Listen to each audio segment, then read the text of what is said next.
Whatever. Okay, we are back. It has been quite a bit. In fact, yes, it's been a week. Yeah. But better late than never, Uh, Yep. okay, so I think getting back into it, I want to shift towards like questions more based on just like European Team Fortress 2, Europe in general. So I Uh-huh. guess just sort of like start off with that branch of questions. So Europe has like the Nations Cup, right? Or it had the Nations Cup Yes. at some point. Yeah, I played two Nations Cup with the French team, the national team. I was captain. Yeah. And what was that like for you? A strange experience. It was. I mean, it's kind of hard to define because there's like a lot of aspects. Playing with a French team as someone who played almost exclusively, I think, if not exclusively, in European teams, so like we all speak English. It's very different. The comms obviously are more fluid, but it is just a different vibe because all of a sudden you're with your countrymen, so you know kind of like how each other's behave. It's like you know how it is. Like you're American, you know how Americans are compared to other people. Like all of a sudden you're with your countrymen, so it doesn't have the same vibe. Um, Obviously you're representing your country, so you're trying to do all your best and to really make things work and all that. Like we were one of the lucky teams to have like I think an exclusively Prem roster with maybe like two or three people from Div 1. But yeah, it was fun. Honestly, I like the Nations Cup. There were some, I would say, inside the quote unquote conflicts, more like arguments, to be fair, that were resolved pretty fast, and then the rest of the team moved on, and everyone was just trying his best. So it was okay. Apart from that, I guess I'm disappointed because we were supposed to play the Germans in the first Nations Cups. We lost to the Germans in the quarterfinals because we, to be fair, I think we were just worse. The Germans were better. And then in the second Nations Cup, which is just about a year ago now, almost, we were up against the Germans in semifinals. So we had beaten Czech Republic before, and the Germans, like I was supposed to play, and like I'm gonna, I'm gonna like boast a bit, but like I'm an important aspect of this team, of the nationals team, because well, I'm like the only Prem Highlander medic in TF2. So not to disrespect like other amazing French medic like Pachul, Mula, or other people that are extremely talented medics in sixes. Like I know my game mode, and they would need some time to adapt. But most importantly, I'm main calling, so I wasn't here, which means that they had like to get. I think I can't remember who they got on med, but it was like just yeah. I mean, it was like not a medic main, and I don't think he was main calling at all. And so they were just lacking comms, and they just ended up losing to the Germans because Uh, would it be DAF? DAFF? um DIFF. Nah. This was way too long ago. DAF I doesn't play see. anymore. But yeah, it's I was pissed because literally I remember literally the like I was moving out, as I said, like I was settling down in my new apartment, and I didn't have internet at that time. And the Nations Cup ended, and like 3 hours after, my internet started working, and and then by then we already had lost, and I was super pissed. Anyway, yeah, so that was cool. I like the Nations Cup. It's always a great time. Right. Do you think you would have won if you were there for the Nations Cup? Maybe at least we would have a chance because the Right. Germans are really good. The Germans have a very solid team. I think we would have won anyway. I mean, we no, never mind. I think we would have had a good chance of winning, but they still had a good chance of winning. Because I think it would have been kind of a 50-50. Like we had points where we were stronger, points where we were worse. Um, I'm not gonna point them out because people are gonna feel like I'm DMing them. Right. But yeah, like we had our strengths and our weaknesses. I think the teams were pretty even. So, but the fact that I was not here definitely put the team down, and then we lost. So Hmm. yeah. Okay. And were there like many differences between the teams, like play styles, specific classes, anything like that? Like things any teams excelled at or struggled with a lot? I think this comes down to star players, Hmm. because Germany noticeably has the best spy in the world right now. Shout out to Demento. The best spy in the world right now is Mezzo. Well, voice crack is Mezzo. And Mezzo is, I mean, he's been the best spy in Europe for like ever since like the ambassador nerf kind of came in and those stopped playing. So he's been just dominant, and I think in SDCK, which is the best team in Europe, he's in my eyes at least with Jackie, uh, one of the two biggest playmakers, and he's won like Player of the Season, Spy of the Season countless times. So when you have players like this, obviously the game revolves around them more. Right. So yeah, like, and we had on our side, we had a very powerful flank, and we had excellent flank classes because we have six players. Um, I I'm also bringing a bit of my own dynamic because I'm main caller, I'm medic, and I have my own play style, which is like I force people to play kind of like as aggressively as they can. I like people who move forward, and it brings also a slightly different dynamic. But I think the fact that they had Mezzo, yeah, like it's just, and if you look at this, like also like other teams, when they have like key players, a lot of them revolve around them. So this is something that's very specific to the Nations Cup, and something that's very enjoyable too. Okay, but like, how about just like play style differences as a whole, like disregarding like star players? Like, were Yeah. there any that you think could be tied to like nationalities? Like, I've heard a certain thing that like a lot of Russians kind of tend to play in like a hive-mindy way per se, and I was wondering if you could like I, shine any I was insight onto that. I was thinking about just that. I think honestly, like this is exclusive to the Russians. The other communities, not so much, because the Russians play pugs, like Highlander pugs. I'm not sure if they still play Highlander pugs, to be fair, but like the Russian community is kind of like an inner community within the EU community, where they interact with us a bit, but we can't interact with them as much because a lot of us don't speak Russian, and like it's just kind of like a UFO. So like they have their own playstyle for a lot of things. Like they were renowned for the steel play and for other maps.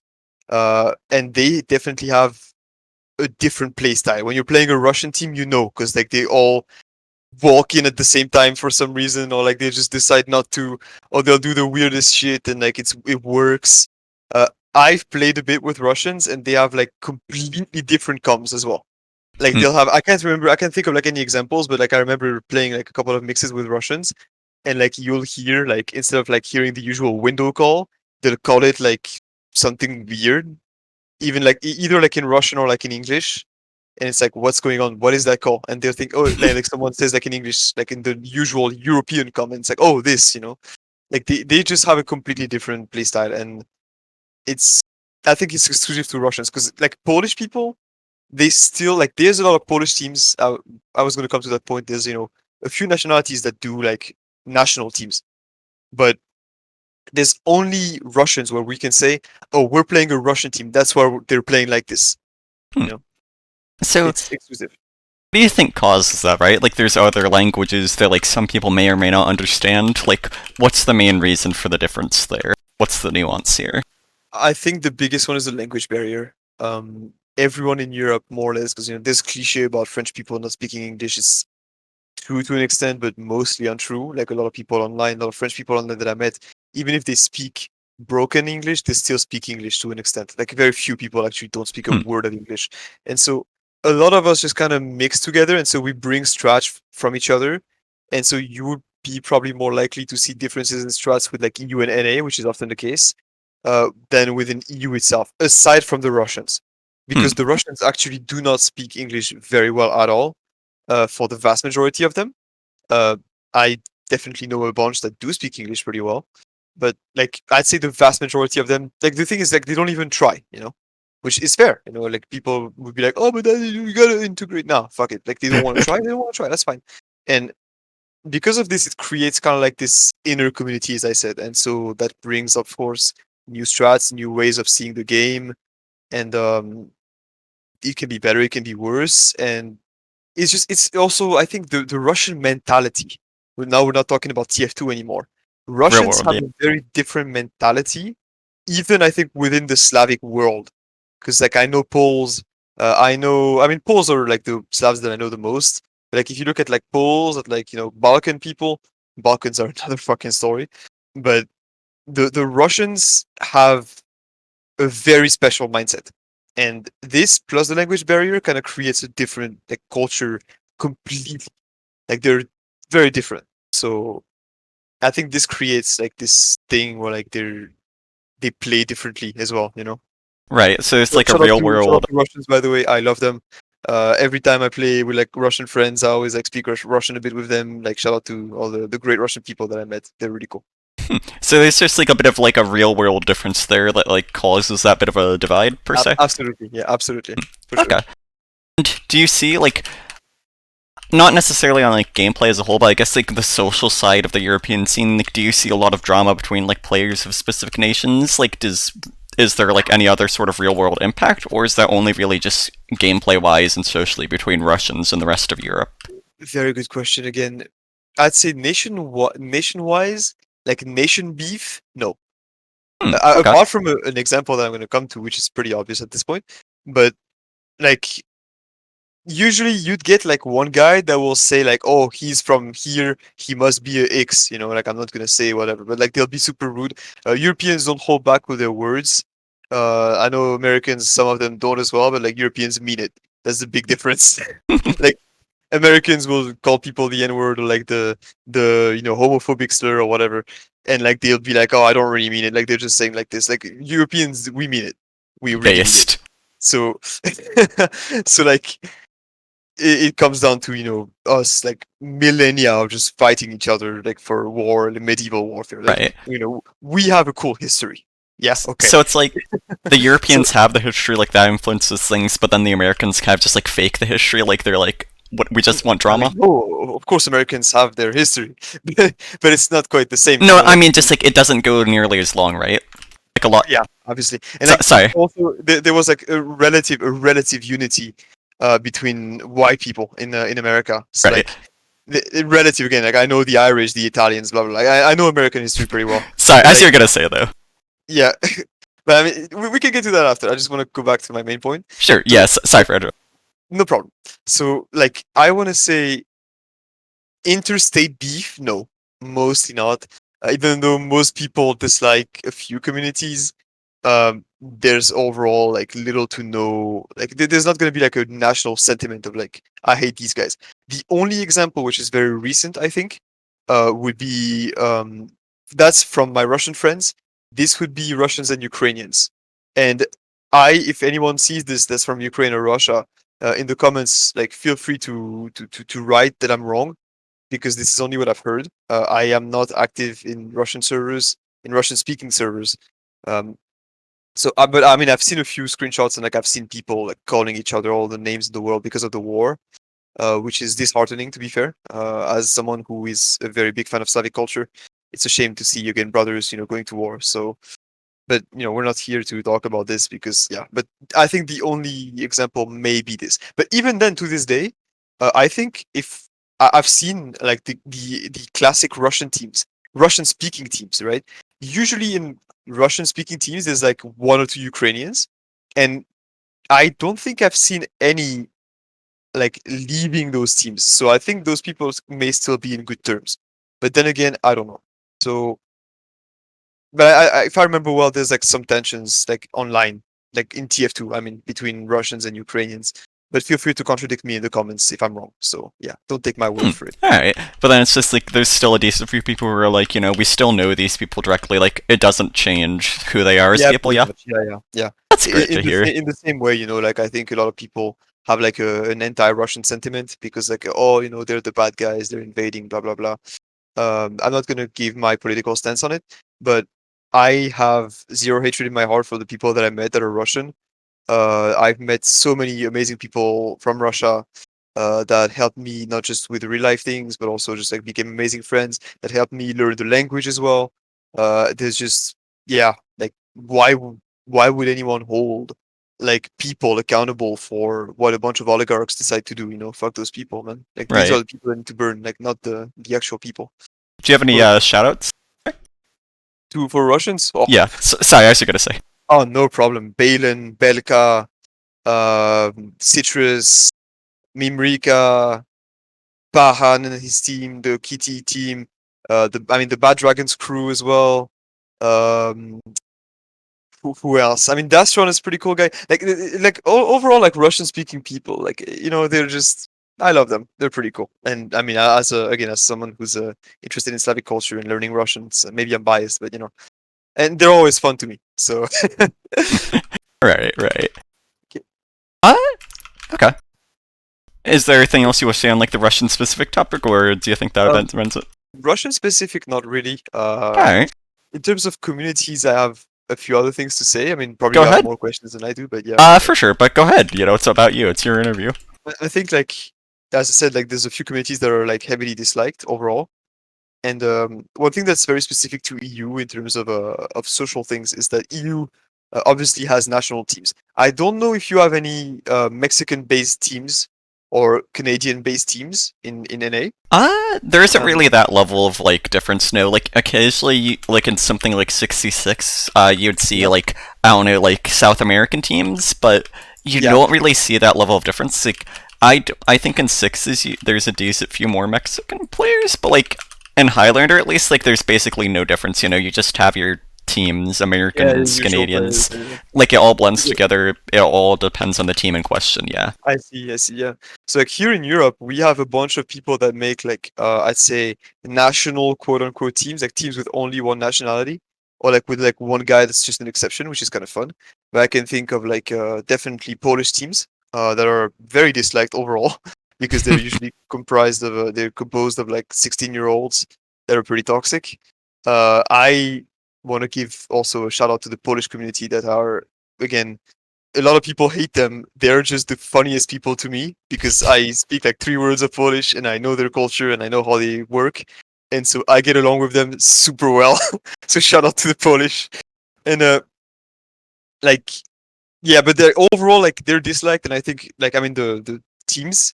And I think sometimes for a good reason because they can be pretty toxic. They can be like trying to be like how would I say that? Like not really manipulative, but like they're trying to like get default win, default hunt, or like just be toxic to people, Uh, insult people, and yeah, like in their native language even.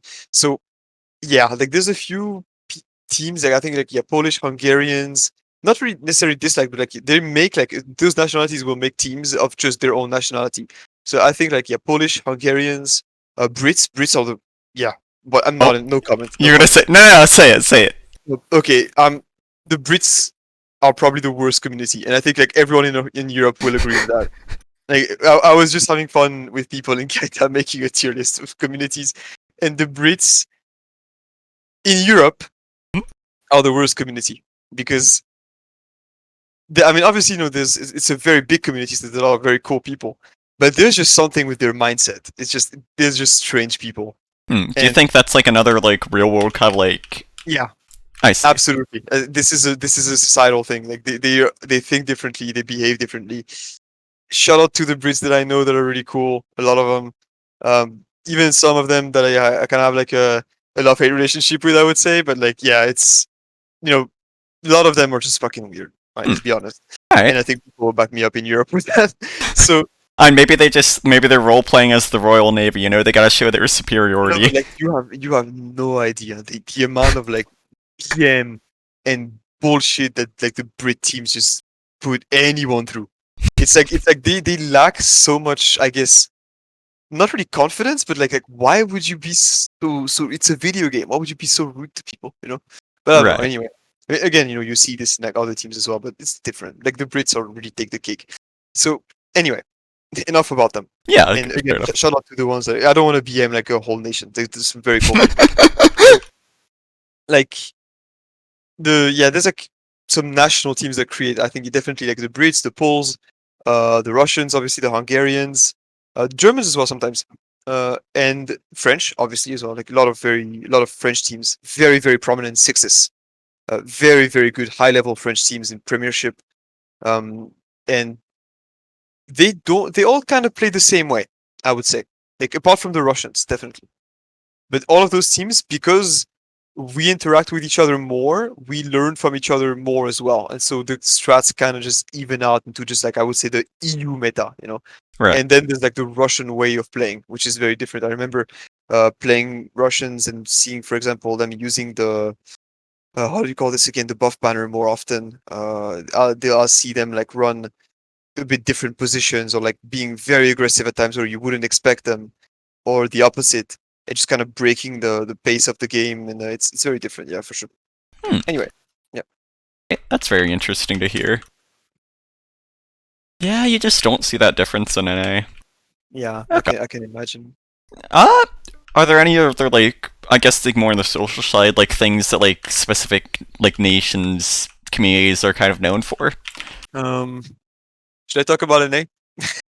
I don't want to talk Go about ahead. NA. No, talk about NA. Give me You the guys rundown. have, you guys, I think, have the worst reputation in terms of like toxicity.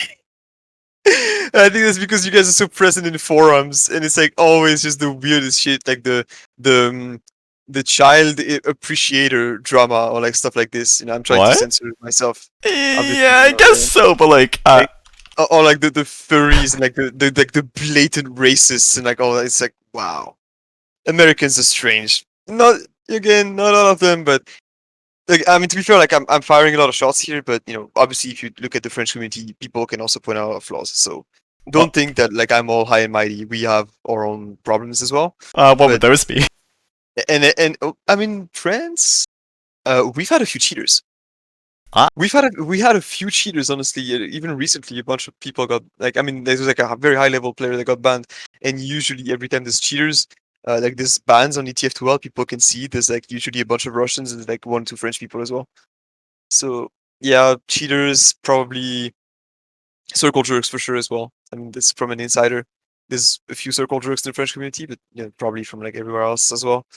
Um, but yeah, this is I don't like talking about those things much. I end up talking about them, but like I don't like to just throw fire at people. This I'd rather highlight. I'd say I think the good things. So I maybe I shouldn't have talked about just like the bad things, but yeah, because again, I want to say like there's some amazing people in every community. So shout hmm. out to them. Do you want to talk about some of the good things then? Mr. Blistank. Mr. Blistank, do you want me to be so direct to you, my friend? Yes. Look at this guy. Look at this guy. Nah. Obviously, you know, you and other people from NA. And I think NA, when it's cool, I think, oh, actually, a big difference. Kind of changing topics, but not really. A Sure. big difference that probably you have noticed and NA people have noticed if they came into EU casual servers is that in EU casual servers, you almost never get people who speak. And in NA, is just it's a classroom. Everyone speaks to everyone, and it's I like it more personally. I think it's fun.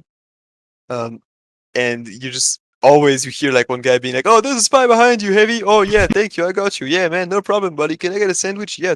In Europe, it's like you'll hear like one guy swearing in a language, and then you hear like a guy with a British accent being like, "Shut the fuck up.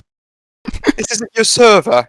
Like whatever. It's like Fuck. it's it's just EU and NA, like the dynamics is different. That's because I think in casual servers in EU, people don't speak English that well on average, and so there's a lot of people that just stay silent. Whereas in NA, like everyone speaks English, apart Right. from maybe like I know like the cliche of like the Mexican kid with like his whole family in the background, and it's kind of true for I think Russians to be fair. Like sometimes you'll just hear one guy playing Russian with like speakers, and you hear the game at the background, and it's kind of funny. It's the charm of TF2, sure. Yeah. For sure. How about, like, just, like, other nations? Like, do you think there's any, like, that really shine, like, in terms of just what they do for the community, or, like, what the average is? Or is it more of just, like, again, like a team-to-team, person-to-person sort of thing? I mean, I guess there's also like smaller inner communities that can be grouped up to EU. I can think of definitely North Africa and Middle East, like Arabs. Um, Turks are also kind of their own group, but they mix with EU pretty well. But you know, they're not Europeans by definition, even though they're close to us.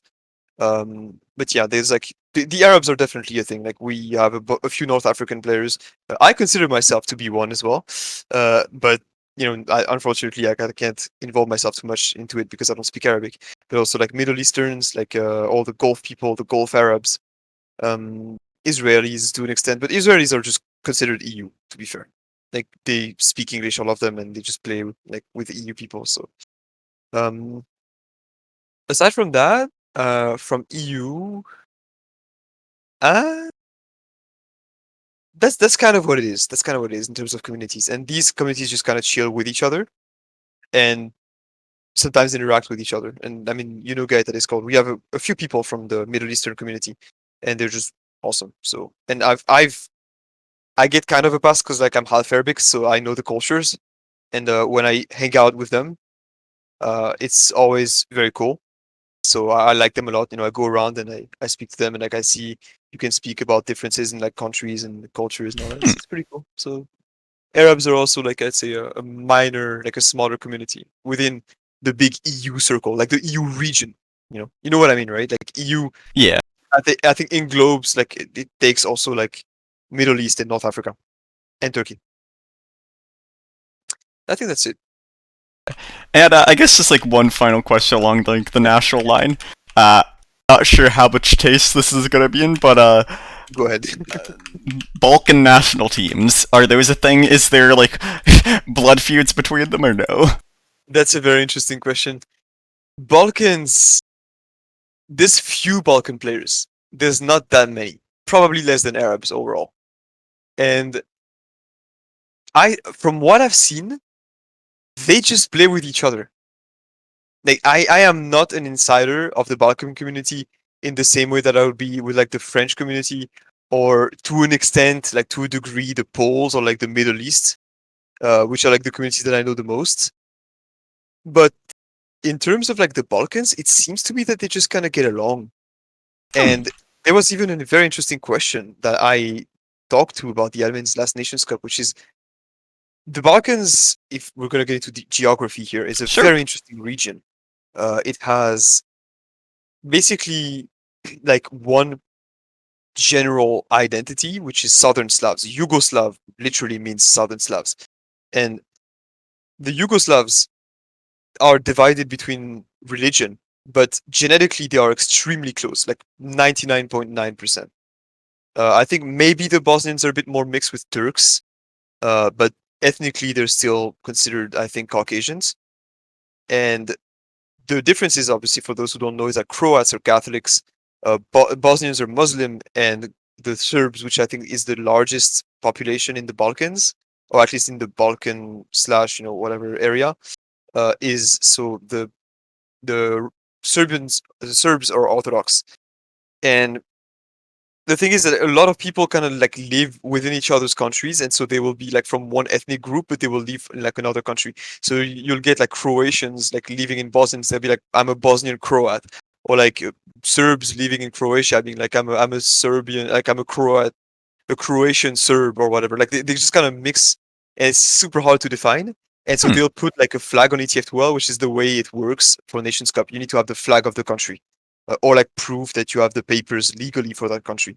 And for Balkan teams like Croatia, or I think Serbia made a team as well, I think it's kind of ambiguous because some people are like Bosnians, but they're technically like Croats and blah, blah. It's like, I remember talking to an admin about this, like, how do you differentiate that? And they're just like, we take care of it. Yeah, we try our best, but I think they don't really want to look into it too much because it's just impossible to prove. Because Right. I know like very slight differences exist within the languages. I mean, it's one language, by the way. It's like the Serbo-Croatian slash Bosnian language is one big language with very, very, very, very small differences. It's kind of like if you took like Irish and like American English. It's English, but it's just slightly different. And this is the only way that you would be able to, I think, differentiate them when they speak. But since I don't think we have any admins that's from like the Balkans, from like this region of the world, then it's just they can't. So I guess you could probably cheat and like make a full Croat team and pass them as Serbs, and no one would notice. Hmm. So But I think they get along. would you be interested in like seeing like do you think there would be benefit to just like seeing like a Balkan admin? Like a VTF12? Do you think that's Nah, something that bring benefit? it's not necessary. Again, we don't have that many Balkan players. I think they That's probably fair. a total of like 30-ish. So if you look at the Russians, they're probably like 300-ish. So So it makes sense to have like a Russian admin, but there's no reason for even then, to be fair, admins like they're not supposed to be biased by their nationality. Wink, wink, wink, wink. oh, And so you're like, winking? Give me some. oh yeah, I'm not gonna say anything, but yeah. Ah, you Uh, can't. Fair enough. maybe people think of like a specific nationality. I'm probably thinking of another one anyway. So I don't want. Like, I'm not gonna get into this Yeah, fair topic enough. anymore. Fair enough. So they're supposed to be unbiased, to be neutral, and so technically it doesn't matter where they're from. But it's interesting to have, for example, admins who speak Russian, because Russians again don't speak English too well, and they're still very involved in the TF2 community. But for the Balkans, it's not really necessary. No. Right, like it's just too small to really have impact. Yeah, it's a small. I was more so just like talking in the sense just have more like I guess general awareness, like somebody you can trust kind of to just like know what's going on in the region. Yeah, Like yeah. I Well, don't know. every community has kind of like representatives in a way. Oh? Like I mean, we have like big figures of each community, and we don't have like any like hierarchy or roles or whatever. But there's some people that are more involved. There's some people that know more like the admins and know this and know that. And so those people usually like will relay information faster. I Right. can say that for the French community, definitely. I mean, we have a French admin, Kalis, and there's like iconic people from like the Sixes community. Like the Highlander French community is very small. I don't think there's like a solid team that's Highlander in France. And I mean, I was kind of like the one guy that played Prem consistently in France, apart from maybe Elecor. I'm not sure if Elecor played that much. Anyway, so I can think of you. I think the biggest example for this for me is Supra, but Supra, I mean, to be fair, is an admin. So, but Supra is like the head of the Polish community. Like everyone knows him. Um, and there's a few other examples like this. Like this, a few guys are like just relaying information to Hmm. these representatives essentially, but Right. they're unofficial completely. Really interesting to hear about It though. goes down to like your accomplishments in the league and how much you're involving yourself in it. Yeah. Right. Okay. Is that something you could kind of see in like other games as well, or is that somewhat unique to TF2 given just like the nature of the Again, game? again, I have no idea because I don't really involve myself in any other communities or games, so I That's wouldn't be fair. able to tell you. Sorry. No worries, I figured I'd ask it though, like maybe you have some insight on CSGO or something. But that's definitely fair, yeah. Uh, Yep. so like what defines like different regions of Europe like socially and culturally for you? Like what are the sorts of like standards? What really defines it, you know? There's just so many ways to answer this question. I mean, the first obvious one is language. Like, Alright. I mean, it's kind of obvious. Like, we speak over Europe.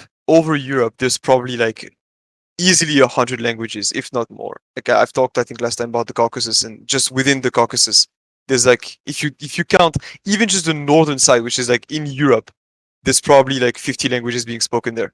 So, but these are irrelevant to TF2. But like within Europe, uh, probably easily 100 languages, and therefore, like languages are a big thing that separates regions of Europe. Aside from that, I would say ethnicity, yeah, to a broader point. Like you can see Latin nations, Anglo-Saxon nations, um, I'd say Germanic nations, Northern Germanic nations, even Scandinavians. You can see the Slavs. You can see those are like the main groups. To be fair, yeah, this is mostly what it is. And there's even like some exceptions. I can think of Romania, who's a Latin country. They all speak Latin language, but they're very influenced with Slavic culture because they're in the east of Europe, Well, and they are former USSR countries. So I guess wait, like were they? No, I'm bullshitting. They were in the former USSR country, but they were in the Eastern Bloc. yeah, they were like a puppet of the Soviets for a bit. Yeah, yeah. They weren't the puppet of the Soviets, but they were like associated with them. They were like communists. And, yeah.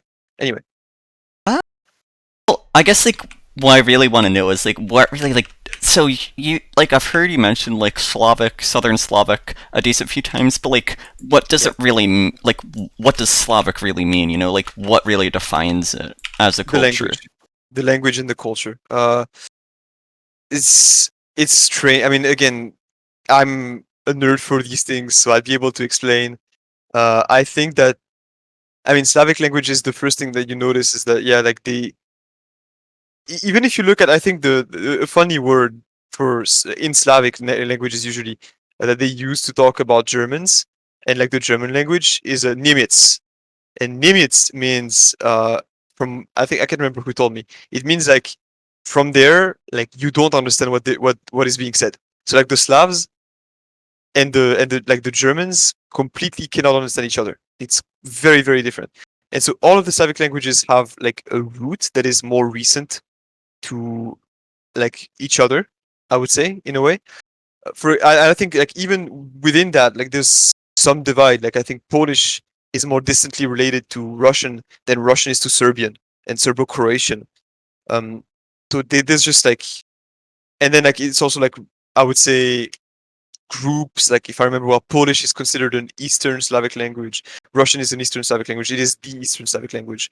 Belarusian is an Eastern Slavic language. And then you get like in the south, like in the middle, there's like Polish, Czech, Slovak. Those are Central Slavic languages, and then in the south, in the Balkan region, Slovenian, Serbo-Croatian, Bulgarian are Slavic, Southern Slavic languages, and it's probably too boring to explain the minor differences and all that. And I encourage people who want to look more into that topic to go and look up videos on YouTube because I wouldn't also give it enough like credit. I know some things, but I don't want to say some bullshit. So Right. yeah. And I could link like a good video. You could find one for the description for later of the video when it goes up. Yeah. Maybe yeah. I think I remember just a guy. I can't remember his name. I think yeah. I'll link you. I'll link you. All You right. can Cool. probably, yeah. So yeah, this is the main thing I think for like at least Slavs, but yeah, ethnicity definitely. Like you can see different regions, even like yeah, Celts as well. For example, like there's Anglo-Saxons, there's Celts, there's yeah Latins, there's I mean I've already listed all of them, but yeah, this is like the one thing. And then within those groups, as it's Slavs, there's like a bunch of different countries. Latins, there's different countries. Even Scandinavia, there's different countries. And then within those areas, there's like usually like a few outsiders. In the Balkans, you have Albanians and Greeks who have like completely different languages that are just, I think, if I remember well, not related to like any other languages. They're like very, very, very, very distantly related. Within France, you have like 4 or 5 languages being spoken. Unfortunately, not daily, but some people are trying to bring it back up. Um, and there's just like yeah, so many. It's Europe is a melting pot of cultures. So it's defining really what makes differences. It's just it would be an unending list. All right. That's definitely fair. I think that probably wraps up like I think the next group of questions I'd want to go circle back to would be like differences between NA and EU in specific. Like Oh yeah, socially, like I think there's a lot of difference and nuance on like something like slurs, for instance. You kind of like visit that for a little bit earlier, yeah, and for that'd be sure. Yeah. something. And then like a gameplay difference, but I guess just like I know we talked about the teams as a whole, but are any regions known for like specializing in like particular aspects of plays like aggression, or like does one nation typically like have really good spies or X class or anything like that? Or again, is it just like the superstars? There's nothing Finnish really. snipers. Finnish snipers for sure. I can think immediately of Finnish snipers. They've produced some of the best snipers in this game. I think it's. I'm not sure why. I mean, I know Finnish have a strong hunting culture. They're hunters. They hunt deer a lot. I don't know what is the case nowadays, and I don't know if the people in TF2 do go for hunts. But I know the Finns have a culture of like just hunting and gathering deer and being holders and not holders. This is a bad term, but you know what I mean. Like they're leading like hordes of deer. And yeah, like Finnish snipers for sure. There's a meme about like kunai spies being Turkish. That's for sure. That's for sure. Yeah. Can you Apart from elaborate a bit? I think because like there's this guy called Clown who makes videos on YouTube, and like a lot of Turkish kids were like, "Wow, this is so cool!" And so now you get like a million kunai spies, and like half of them are Huh. Turkish. So yeah, it's a half true meme. Apart Actually, from that, I think Sixes players like nah, it's too broad to say. Like I don't think France or England, which are like the two biggest Sixes nations in Europe, produce like specifically better scouts or soldiers. We all had amazing players, so it doesn't right. matter. Uh, Um, that does actually give me an idea for a follow up question though. yeah. So you don't really I don't like with NA, it's like everybody's all for the same country. Like I kind of wanted to talk about content creators for a second. So you mentioned like Clown in Turkey, so it's like with all the different like regional differences in Europe, Yeah. do you end up seeing like just individual content creators and like influencing a lot of people from their own country? Like do they end up becoming like role models or something for a lot of those players? Maybe I think back in the day. Nowadays, I don't think so anymore. I think back then maybe I know there used to be like French content being produced. I did not watch it because I didn't give enough of a damn. I'm gonna stay polite.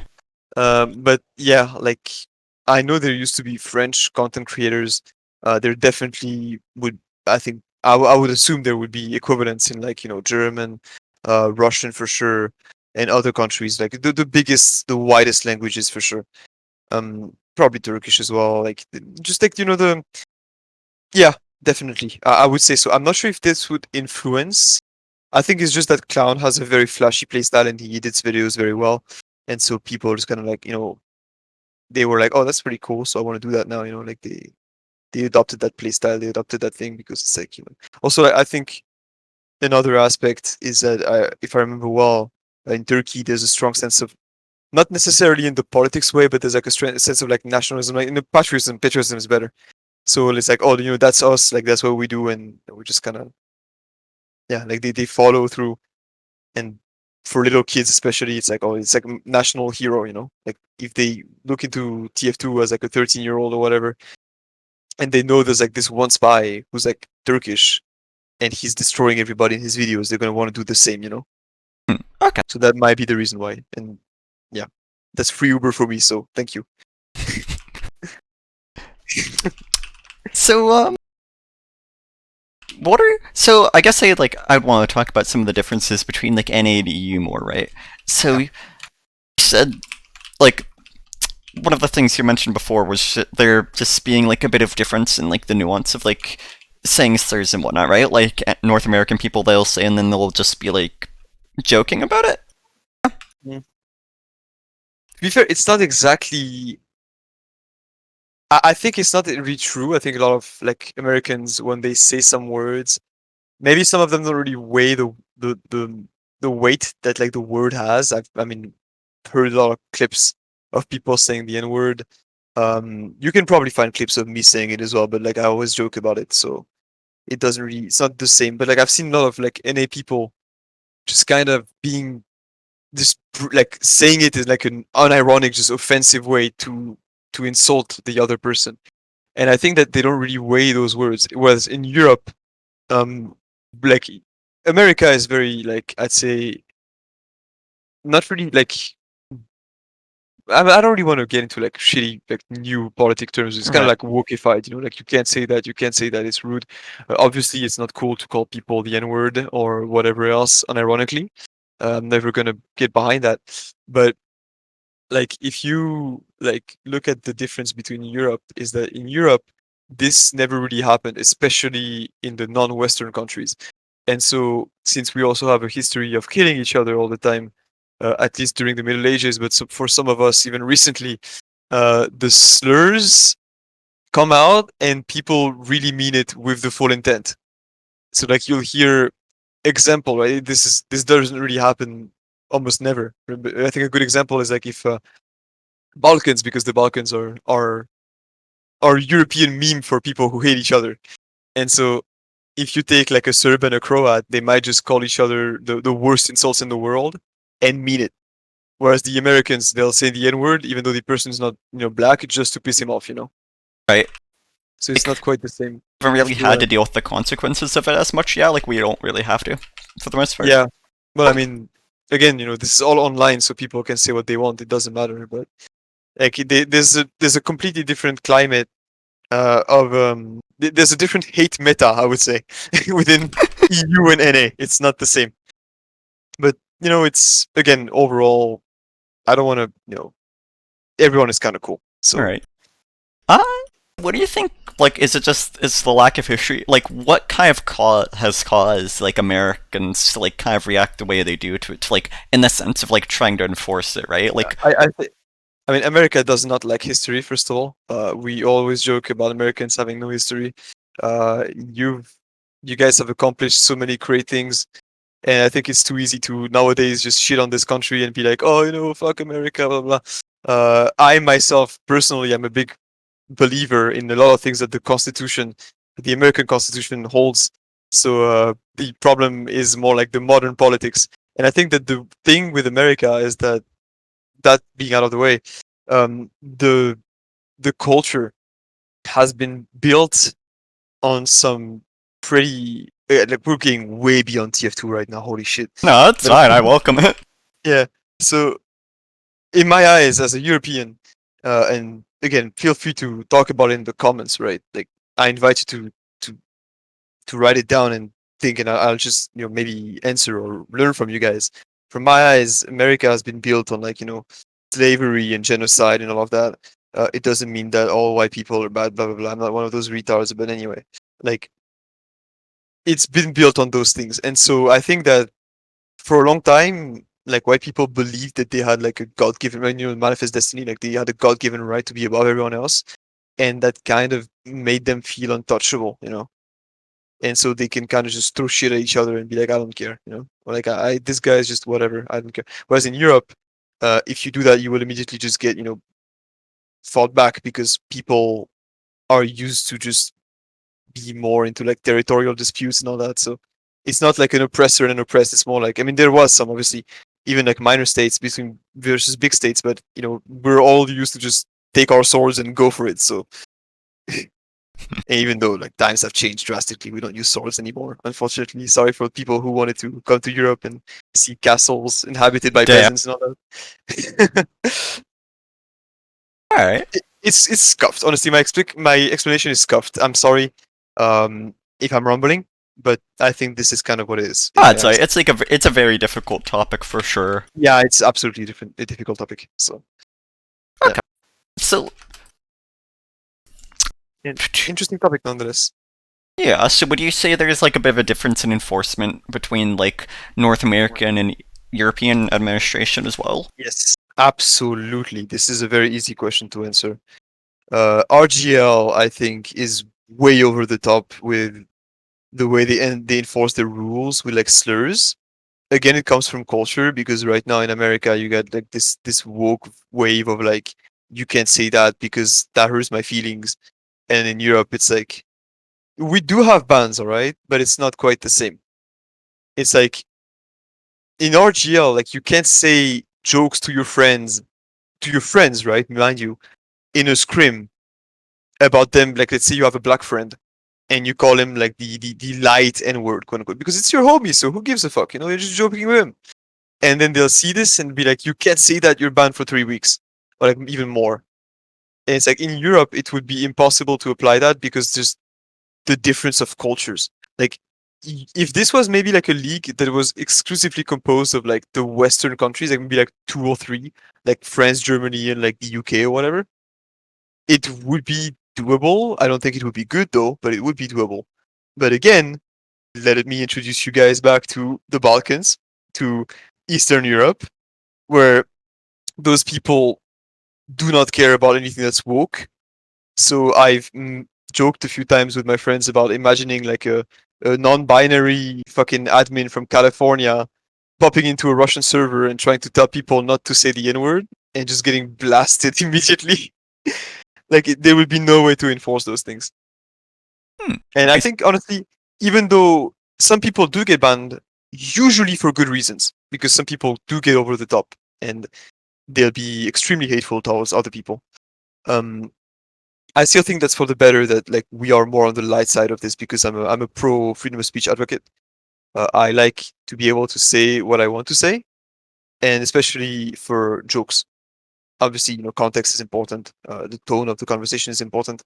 But yeah, like it's very important to be able to say what you want to say and to be free on that regard. And I think America is fitting with this. So yeah, definitely there's different policies that are enforced in the EU and NNA. And while some steps are being made so that it's people just don't get away scot free by saying whatever they want to whoever they want in Europe, which is nice. There needs to be some regulation. I'm still happy that we're not on the level of RGL for sure. Yeah. I see. I see. Okay. And again, to to go back real quick on the topic, you gotta think that a big factor, right, in terms of like racism, and I say casual racism, Uh, which is casual not, racism? yeah, no, we're going competitive. I know the joke, blah blah blah, and but like it's kind of like people. I remember some people being shocked by like people in Europe using the N word or whatever. It is shocking, but not to. I can think of a personal example of my grandpa, who's not a racist at all, who's a very nice old man from France, from the countryside. And I've heard him a few times just use the N word to describe black people in a very casual and non harmful way. And this is because, like, he had not he has not grown up with like black people in his vicinity or foreigners as a whole in his vicinity. And it's the same for I think a lot of Europeans. If you take like the average Hungarian, he doesn't really see black people all the time, so it's understandable that like the government will not be like, oh, if you say the N word, it's a bad thing because no one cares. Like there's no black people there, you know. Hmm. So in the same way, like gay people, all that, like obviously they're here, but the rights are very different because the culture is very different. It's a completely different, like I'd say, culture, and it doesn't mean that it pushes towards hate, but there's just kind of like an indifference for some things, you know? I could definitely see that. Yeah. Yeah. Uh, just like some of the time, it's not really like intended harmfully. Kind of like is what it would kind of. Yeah, yeah. All right. Or like more like they'll use like racial slurs as, whereas like for us in Western Europe or for NA, they would be seen as extremely offensive.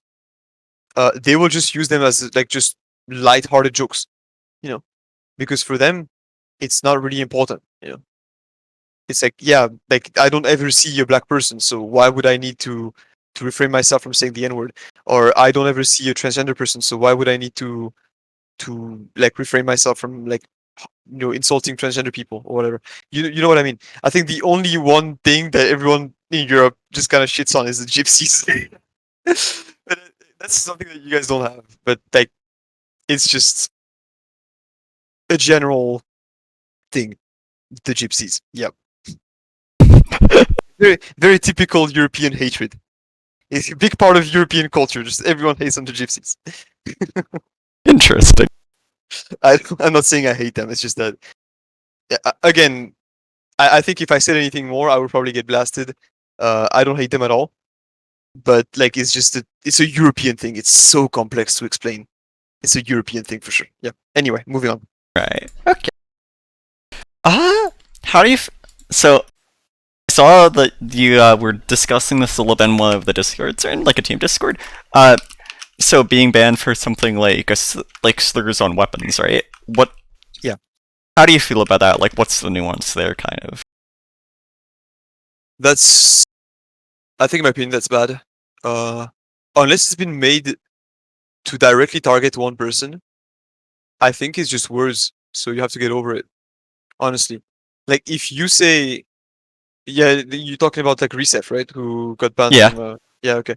So honestly, unless it's targeted towards a specific individual, like you will see the name of the weapon being like, this guy is this, right? Okay, sure. Like you can't do that. It's clearly meant to be harmful to one person. Otherwise, I think it falls under freedom of speech. You can. I like the American way of doing that, the old American way of doing that, where like you can just say things and obviously with context. Again, with context. Let me be very clear. With context, you can say things and they're dumb. Now it's up to you to make fun. It's up to you to make of that what you want. It's up to you to laugh about it or not. And some of it can be just completely distasteful and not funny, but it's just words. Hmm. Like the minigun in question, I've seen the screenshot. It's the N word repeated over and over again. It's not funny, right? There's nothing funny about it, but it's just words. Right.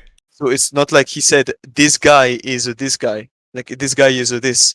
No, it's like it's just the N word over and over. It is not funny. It doesn't make me laugh. But the fact that, as I said, someone woke up, browsed through my friend's Steam items, and said, "Oh, there's a slur here," and his first thought is not like, "Oh well, whatever, I don't give a fuck."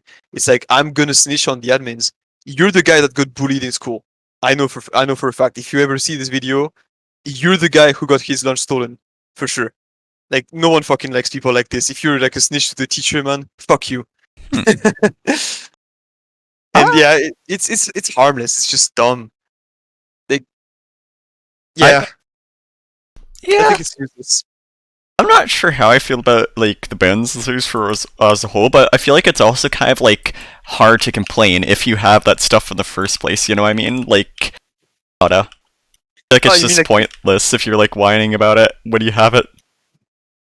Oh, you mean like when you get banned? Yeah, like when you get banned for it. Like, I mean, I I guess, but like maybe it comes down to terms of service. You know, like if you're in guys at Discord, you can say some words. Again, you know how it is. You know, I'm very careful with like what people say. Like you can say some words and like I won't care because I know the context. It's fine. But if you go to a place, like I have a big thing in my life, which is like wherever you go, you behave like the people do. So if you're not happy, you leave, right? And like if you go to a Discord and it's clearly said no slurs, no homophobic slurs, no nothing, don't slur. Okay? And you go there and you slur, yeah, your fault, you know? Whereas but people snitching on you, bruh, you know? Like yeah, it's like different, man. Like if he went there and he got directly banned by an admin, yeah, you reap what you saw. But someone snitched on him, man. Like that's just what the fuck, dude. Anyway. I don't know. I guess I'm just more confused about like why somebody would do it in the first place and then complain about it, right? Like it's something that doesn't really bring benefit to you in any way, but Oh, I don't know. again, I agree that it's not funny. Like the name and the thing is not funny, but it's just it's I guess it's edgy shock humor. Like a lot of people like that kind of humor, and that's their God given right. I don't care. But yeah, like if you go to a place where it's sanctioned, where you do those things, again, as I said, you reap what you sow. Racism sanctions. Yep. Anyways, fair enough, fair enough. Maybe my English here is lacking, but like No, there's no, no. something I got you, I got you. I'm just yeah, joking a lot. But racism sections. it's an interesting thing to discuss, but I don't think I would get too much. Like, I don't think I want to stick out or Yeah, like discuss it too much but more. I think this comes down to maybe even like a politic aspect, where Right, like some people will say, "Oh, you can never say that," and like I can say that. I have my own stances, the own things that I stand for, and I think that I don't want to get into this too much because it's just not interesting. It's too personal, so right, maybe right. we can move on there. I kind of like I talked about it for a little bit because I feel like I think it kind of does showcase like a bit of the regional like difference, you know, in approach between NA to EU. But I'm not the Yeah, person being interviewed here, and I think it's about time we move on to a different topic for sure. yeah, sure, yeah. Okay, so let's go to gameplay, right? Oh, nice, great. Finally, Uh, something where I don't have to talk about racism. yes, yes. Hey, Okay. I think it's just very interesting stuff to hear directly from another person. Like, it's just like it's a bit different, right? Like, it really humanizes a bit. Like, it can be confusing just looking at it from NAU and vice versa. And it's cool to have Yeah. that discussion there. No, it's honestly it's all good. It's just that I'm joking about it. Yeah, But yeah, go. no, it's not something that's really like that great to talk about. It's Yeah. anyway, it's important, but I'm before I yep, want to just conclude the part on like Europe and all of this because we've talked about a lot of like touchy topics. If you are from anywhere else and like you want to get into like European history, you are in for a treat. Our history and the way the people interacted with each other, it is full. It's like people are like, "Oh, Game of Thrones is so cool." European history is like this, but like times 10,000. It is insane. It is so cool, and as much as maybe you have like this, some people, whatever. Every single nation, yes, even the Brits, right, have done some of the craziest feats and some of the craziest things that the world has ever seen. So shout out to all of my European friends, and shout out to European history. And I'm very proud to be European, and it's an amazing culture. Like the culture that englobes everything from the northwest of like Ireland to the northeast of like Dagestan, right? Like this is just it's wow. So yeah. Anyway, big yeah, shout out to Europe. and Europe led to America. Yeah, it's Europe's cool. Yeah. It's really interesting stuff. In Very fact, you are dynamic. our children. True. Yeah. Moving on Hey, to gameplay. so yeah. So what are like? Is there a substantial difference in gameplay in your opinion, not European, between Europe and North America? Is there I like can think of a few, okay, especially when I played a few times like RGL pubs. and people have like slightly different holds. I think one big difference that I've seen in high levels a few times in NA is that in upward people tend to hold on the ground on the tracks. But like they actually hold there. They're not just here for like 10 seconds. And as an upward expert myself, uh it's fucking weird to me, but they make it work somehow. So pretty cool. And I mean, like there's a bunch of things. Like when you see people playing in NA, you can see that there's just like you can tell it's NA gameplay. It's hard to explain, but yeah, there are some differences. There are definitely some differences, and I can't think of like right now. But if I remember, actually, one big difference is that I think the Americans brought the Scout Uber actually into our meta. Oh no, an even better example of this. Um, you know how we call the battalions backup in Europe? Maybe you've heard it over comms a few times. I have not. How do you We call call it it? the burger banner. The burger banner. The burger Let's banner. go. And this is an actual com. This is not even like I mean, I think it's like 50% of people know it, but like in my team it's always how we call it in Gaeta. And like in a lot of other teams I hear them call it the burger banner as well.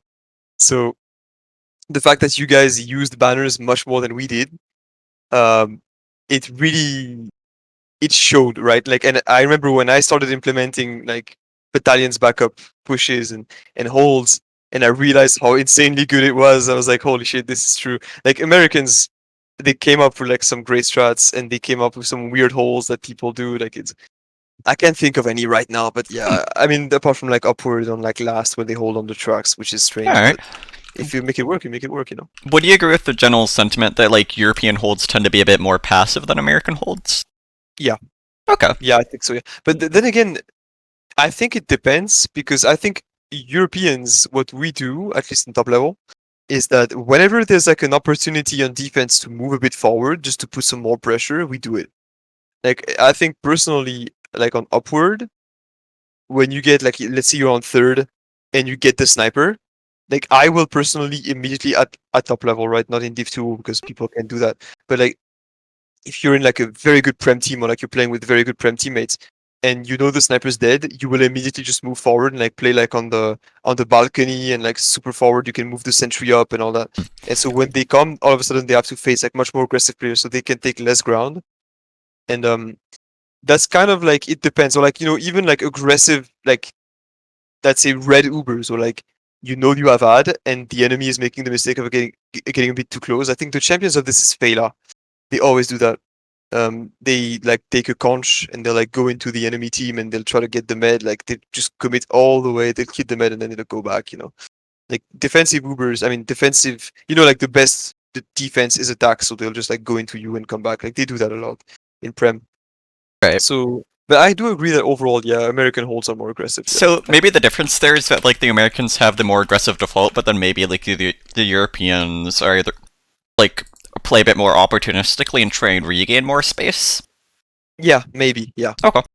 Then again, I will say that I have not seen any NA matches in a long time, so Hmm. I won't be able to tell you like regarding like recent meta how you guys play Right. or whatever. How But about I know like that yeah.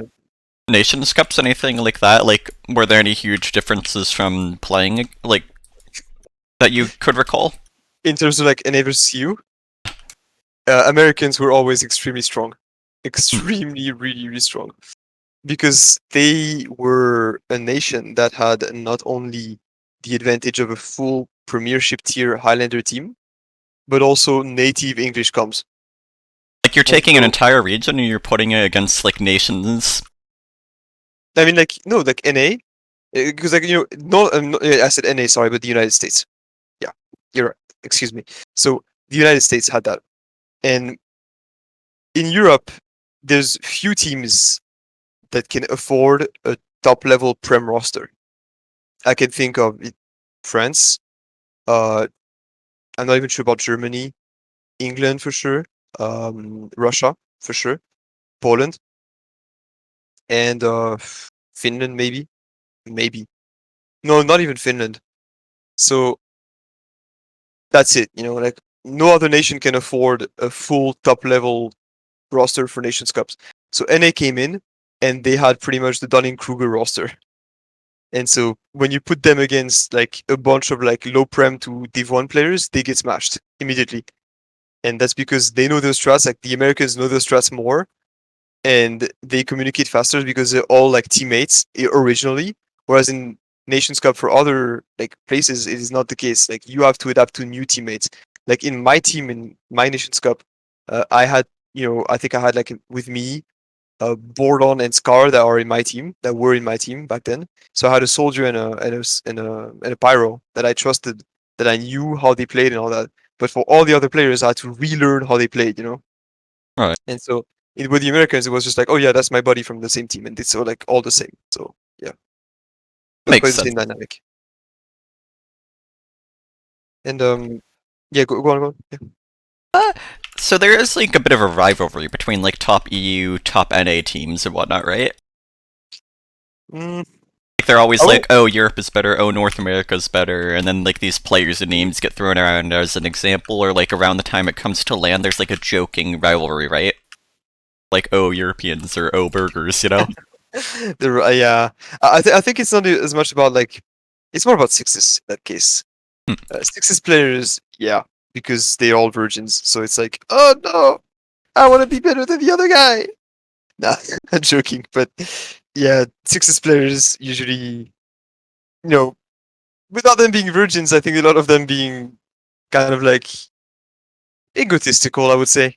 And they're like, oh, like I'm the best player. I have, and so they just kind of like try to trash talk the other team. But yeah, I mean, I remember seeing like LANs and top tier events with like top level EU versus top level NA, and they would just trash talk the fuck out of each other because Hmm. I mean, this is like usually the top level players, like in the top level, the best of the best in Europe. There's like 4 British people, so and then they're facing like a full stack of NA players, so like it's bound to just be toxic essentially. Right. Okay. But Uh-huh. in Highlander, I don't think that's the case. I think in Highlander, people kind of like I know NA Highlander recently, from what I've seen, has dropped in quality. But like from what it used to be, I think back then Dunning Kruger was like just the best team. But now I think in Europe, like we have higher level of play, even though our level is decreasing as well. But that's just because the game is like slowly dying. So Hmm. and but I think yeah, European Highlander right now is objectively better. But back then, like you had teams like Dunning Kruger that were just dominating the meta, and it was a very different thing for sure. Yeah. How about on like an individual player level? Who do Ooh. you think has an advantage? Like not necessarily team as a whole wise, but like In Highlander, yeah. I think Europe, Yeah. and that's not to again. I can think of a few great names in an A for sure. But that doesn't mean that I think that like European players have just too much talent. Like definitely the first name that comes to my mind is Mezzo once again. Or Spy in Europe. I think it's the best spy in the world. Um, I think also like Daegu best medic in Highlander again. So people are gonna see this and be like, "Wow, no, in Highlander he's the best medic." Um, and a whole lot of other people that are just out of this world. And in NA, you get some amazing names too. Like yeah, Demento, as I said. You had this guy I remember called Bowl of Mayo that was very funny. Um, you have a couple of names that I can think of, but I'm not exactly sure. Um, so yeah, you guys have a lot of talent, but I think that we have more as a whole. But we maybe again, they come from different countries, so like they may be less coordinated to like their teammates compared to like NA people that might be, more like there's like no language barrier, even though all of us like who speak English fluently don't really have that. But there's the difference between like speaking fluent English and speaking native English. So Right, for it, sure. it's weird to explain, man. But I think we have the upper hand in terms of players. Yeah. Hmm. Okay. I can think also of I think the medic that I've seen who had the best logs I have ever seen, called Blake. and he hit a game with like 1.7 heals per minute, and that's, as a medic, that's like out of this world. When you hit a 1.4, let alone a 1.5, it's like holy shit, I played so fucking well. 1.7 is like how, and I've seen the demo, and it's like what the fuck, like he's always just crit healing everybody, and that kind of pushed my own playstyle to be like, okay, I reviewed the demo with him, and we actually had a while ago, it was like a year ago, we had a very interesting Discord call where we went together and we discussed EU and NA strats, and this was like a high level, you know, like the two like mega brain. It was a super funny moment, and we reviewed each other's demos, like mine against I think Super Dickman's, and his like the 1.7k healing, and we talked about like, oh, like in NA we would do this, in EU we would do that, and it was super cool. Hmm. And shout out to Blake, he's a you know, an outstandingly good medic. Giving shout outs left and right. Also have interviewed him in the past. Oh yeah, I think I've seen. Yeah, I haven't seen Yeah. his interview, but That's a pretty massive good. respect. Yeah, great, and he's a super cool guy too. So yeah. Okay. Do you end up like seeing that much of like cross-regional collaboration in that sense then, or is that not really something that's that all too common? It is not that common in terms of like EU and NA, right? Yeah, you and any It like is I not think would that be the common. best examples by far, but maybe like Asia and Australia. But I don't think you would necessarily see it Yeah. outside of those two combinations. We never. I mean, as EU, we never almost interact with the other like minor communities. So like yeah, Asians, South Americans, and Australians. We don't really interact with them at all. But in terms of strats, I know that we definitely have taken some strats from you. I'm assuming that you have done the same. Um, so yeah, it's, I would say, to an extent, yeah. Is that something that you think would be like interesting to see more of going forward as the game kind of becomes like I don't know, like more niche or like as the skill levels continue to go down? I think so, yeah. I think Hmm. so because Okay. I mean we all have a lot to learn from each other, right? Don't we? So if we if we just keep learning about each other's strats and we can keep implementing some minor things like, oh, we're doing this, we're doing that, even to another extent, right? Like the Russians, I remember I've seeing like Boshi run the buff banner and seeing then after more team playing with the buff banner, like on certain maps, I think especially Steel, I've seen a few soldiers now that run buff banner consistently, or like other weapons, and like yeah, we need to keep learning from each other. It's the most important thing, even to like a I'm almost a personal aspect. Like I like to learn from other people. You know, like it's important to learn from other people what they do, other cultures, like what is being done right, what is being done wrong, and learn from it. You know, so it's the same in TF2 for a game to Alright. an extent, right? Mm. So yeah, definitely. Especially with like all the different classes, you know, just like how individualized play can be. You know, like you have the pyre players. Just don't see that same level of gameplay dynamic in other games. I mean, you mean like the game mechanics of Pyro compared to like I just mean like from player to player, how different it oh is. Yeah, oh like true. and region to region. You know, it's just like you have so many different things you can learn compared to just learning how to shoot better in something like CS:GO. Yeah. Well, I mean There's that's so many true. big. That's true. And I think even every player has its own playstyle for its own classes, and that's Right. what makes them very. Especially you can see it absolutely at the top of the ladder. Like people have very different playstyles, and you'll see like knife spies, gun spies. You'll see pyros that are very aggressive, pyros that are very passive. You'll see very aggressive heavies, very passive heavies. Same way, like it's Right. very cool. I love it. Sorry. For sure. Yeah, it's So yeah, it's I think like in my EU, like as an EU player in my EU experience, I can think of like a few names where like the play style is very significantly different, and it makes it very interesting in a way, you know, to play against those players. Like when you're playing against a pyro like Grip, for example, who's like tend to jump into the Ubers and W into you. Or like Yahoo, who does kind of the same versus a pyro like my good friend T Bordon, who's like more passive, but he knows how to get in at what time, and then he comes back in. He values his life a lot. Um, Soldiers that play more with banners, soldiers who play like roamers, soldiers who value their life, soldiers who don't. heavies who go for ambush plays. I mean, there's to this day a legendary heavy player called Barthes who used to just hide in the stupidest fucking corners and get like the met forces. And I've probably died or dropped a couple of times to him, and like he, yeah, there's like a couple of things, like Hmm. some people just change the playstyle drastically, and that's what makes it very enjoyable. So what do you think could be done to kind of like actualize that sense of collaboration?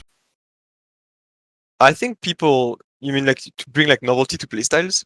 I mean, just like across regions, but I guess like you could take it on like novelty as well. Yeah. I mean, like in terms of like cross region, uh, just look at each other's games. If you want to change your playstyle, if you want to learn from things, look at other demos. But then again, individually, it doesn't really change that much. I mean, it does, but like it doesn't matter if like someone from NA is playing aggressive or someone from EU is playing aggressive. It's just gonna be playing aggressive. It's more Right. about strats, like as a team as a whole. For Like sure. that's the biggest difference. So I don't think there's really like, apart from maybe, not even to be fair, like there's few things I would call like an EU typical playstyle or an NA typical playstyle. Maybe like in EU in Highlander, like people, I'm not sure about this is the thing I don't really know anymore.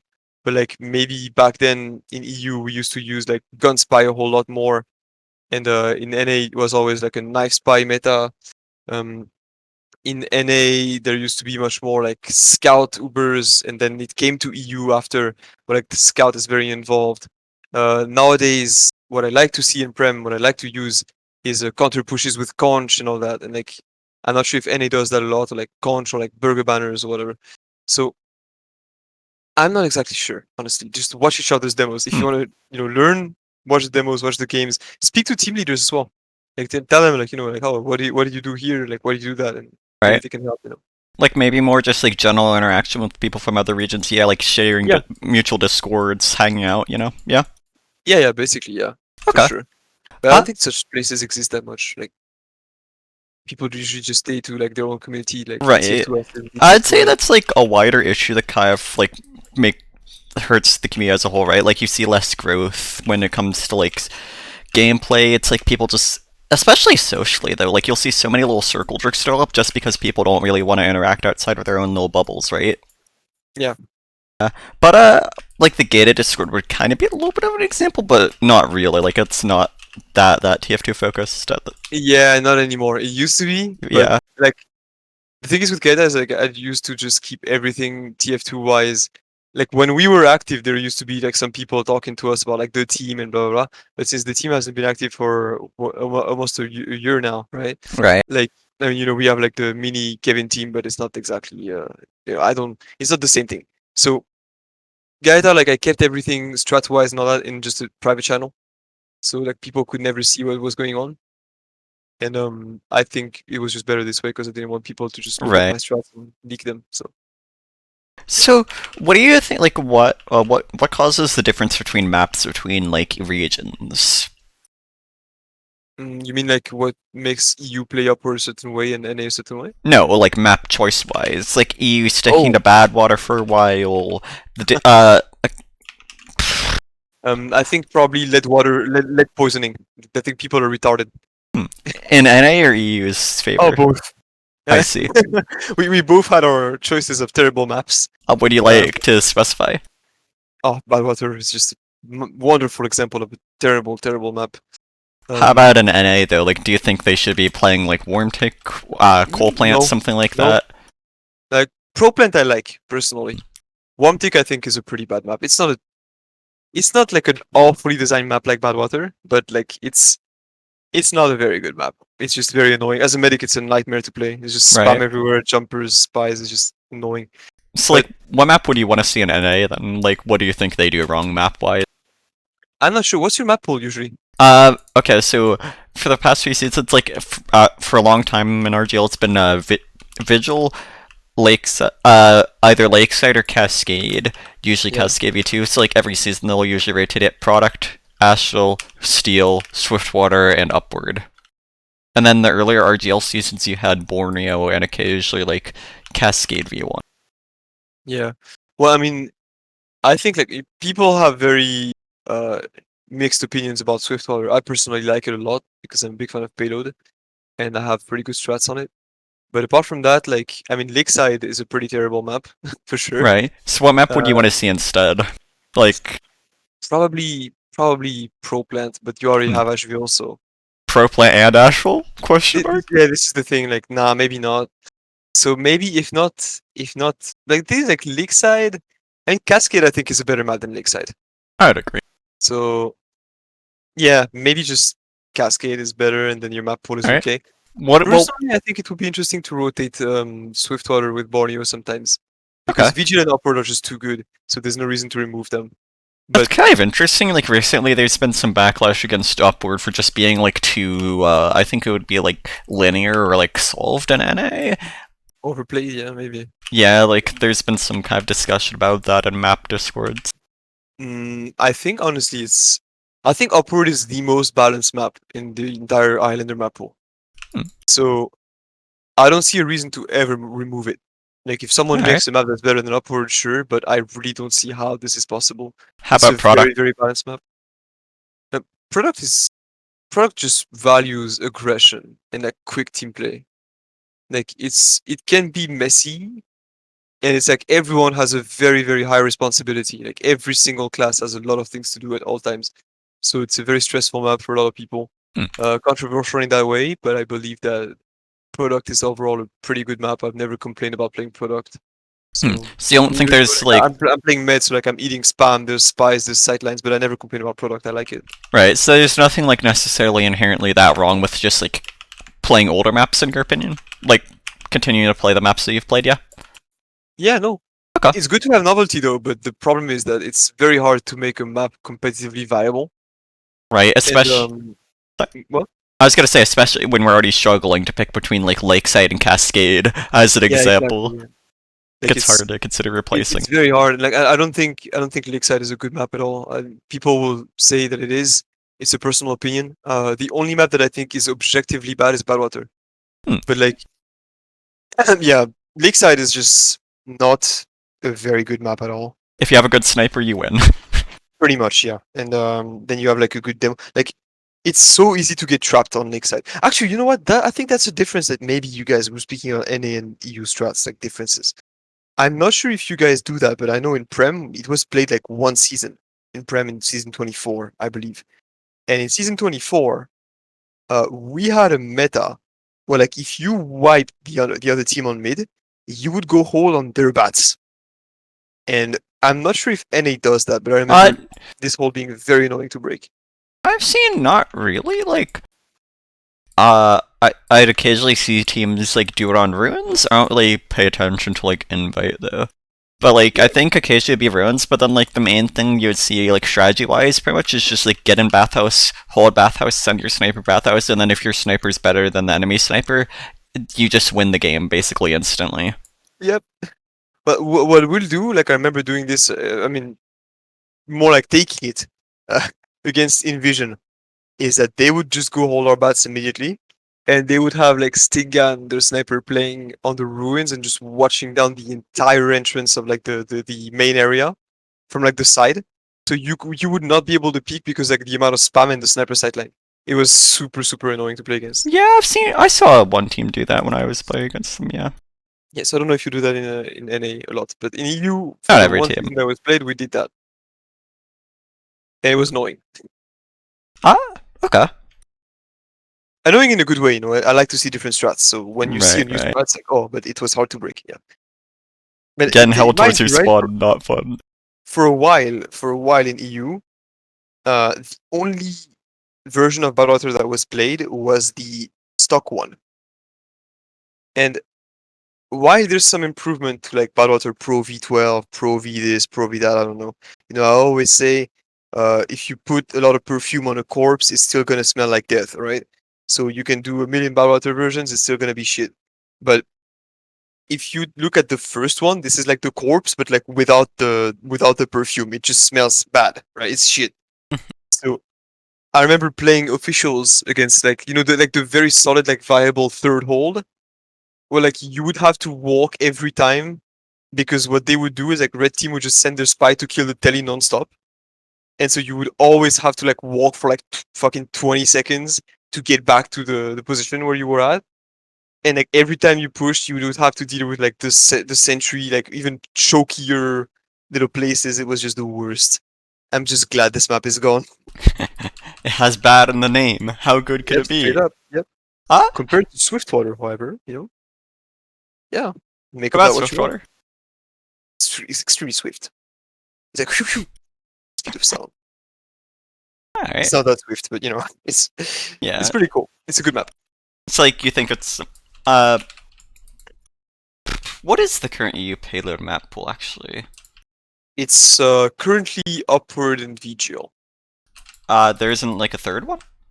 Mm, hold up, let me think. Usually no. There's no third payload map. We have more COF though. Alright. Let me see. Usually we have like propellant, warm tick, and product at the same time. Right, like 3 We is have like pretty normal. we have three COF maps. Let me just see what was And played then last season. like you have like CP Steel or alternative, but then what about the Okay, hold up. Let me just other look it two up. maps I don't want to say some respectively? bullshit. So first week last year, so we had upward. Then week 2 was product and warm tick, right? Double week for golf. We have our map pool. It's like 5 weeks for us. 5 weeks. Then Ah, 5 VGL, week, right. yeah, VGL. Then steel, and then I think the last one is proplant and that never mind. That's not the right one. And this is wait, they didn't play the last. What? Wait, steel, cascade and proplant. We had cascade and proplant. So we had cascade. Hold up. So we had cascade, proplant, product, and warm tick. Alright, so 4 cloth. Yeah, And then 2 stopwatch. Do you think it's better to have like 3 cloth and 3 payload, or 4 cloth and 2 payload? I think the thing is like we have to adapt to like a 5 week system, so it's a bit different. Yeah, I so personally prefer less cough, but it's people have to adapt. So I guess I don't know. I guess like the kind of question I was kind of wanting to get around to this anyways, but I guess like in that case the direct kind of follow up to that would be why is there like a 5 week system and double maps on certain weeks? Like what's up with that? It's because like there's how would I say that? There's a few reasons. First of all, there's less teams signing up, so people kind of it's weird. It's based on like the playoff system and like the Highlander season overlapping with the Sixes season, vice versa. So they don't want to make things overlap too much, and so like they just kind of reduce the Highlander Oh, that's season. right. The Highlander and 60 seasons are like on at different times in Europe, right? Like, Yeah, could you I give me a mean, bit of insight into that? In NA, it's just like you have Sixes and Highlander running at the same times mostly. yeah. Well, here, like, also, I think a bigger aspect. I'm not sure if that's the case in NA, but in Highlander, a lot of people play Sixes at the same time. Hmm. Like, you have like Sixes players playing Highlander, and vice versa. So Right, but in NA, usually, like, scrims will like interfere, and people will value Sixes a lot more over Highlander. So they'll be like, oh, I don't want to play here. I don't like, and also I think another aspect of this is like since those two communities overlap a lot, um, there's like how would I say that? Like it kind of creates like holes between both teams. Like if you're playing Sixes, you can be playing Highlander at the same time. And since the Highlander team is larger, there's more of those individuals, and so it's just like it reduces the possibility. uh, well, actually, now that I'm thinking about it, right, the main difference there, I think, right, is that in NA, you pretty much always have your matches at the same day and time, but then in Europe, it's like a lot more based on like individual teams, right? Like they tend to reschedule a lot more in Europe. Yeah, like there isn't as Yeah, we much. reschedule a lot. Yeah, Yeah, so that'd be the main difference between NA and Europe, right? The like because NA, it's like you'll have your Highlander days, you'll have your Sixes days. Occasionally, it'll overlap at like 1 to 2 days. yeah, But for the most part, it's just like both modes are very self-contained. So even if you have somebody playing like Highlander and Sixes, like there isn't necessarily going to be that much of a conflict. But then in Europe, it's like because of the lack of like consistent defaults, as much. I'm guessing you see a lot more overlap and conflict between the scheduling there. Yeah. yeah. Okay, that People makes overlap, sense. yeah, a lot, and it's a minor issue. It's just the noise with like scheduling, but also people Like I don't know how you guys do that, but like we have like work or going out or like doing this, doing that, like Right. exams or something. And Like that's like you have all so those different countries with different time zones. In NA, it's a lot of the same time zones, so it's like a lot easier to keep it on a consistent I scheduling think basis. I think in NA. I think actually you guys have it worse with time zones Oh, really? because if you look at the time zones, we have like three main time zones. We have like the west of the west, which is like I think like it takes like Portugal, Ireland, and the UK, and if I remember well, Morocco as well, which is like this one guy in Morocco. So hi Buko, if you ever see this. Oh, yeah, Buka. And then you get like the main central time, which is like from pretty much France to I know Romania is like an hour ahead, and then I think from Romania and onwards it's like 1 hours. And maybe if there's like one guy that's from like the central part of Russia or whatever, maybe he's gonna be on like times four, but then he has to adapt, not us. Hmm. So we have like three main time zones essentially, See, I don't know. and Like, it's not that bad. Like I remember hearing some people from like Finland or Russia being like, "Oh, it's midnight here. I want to leave." When you have like a long game and it's like 10 p.m. for you, but that's it. Yeah, it's huh? that's how I do it. I guess like maybe it comes down to just like it being consecutive in North America, like they're being at the same time. I guess like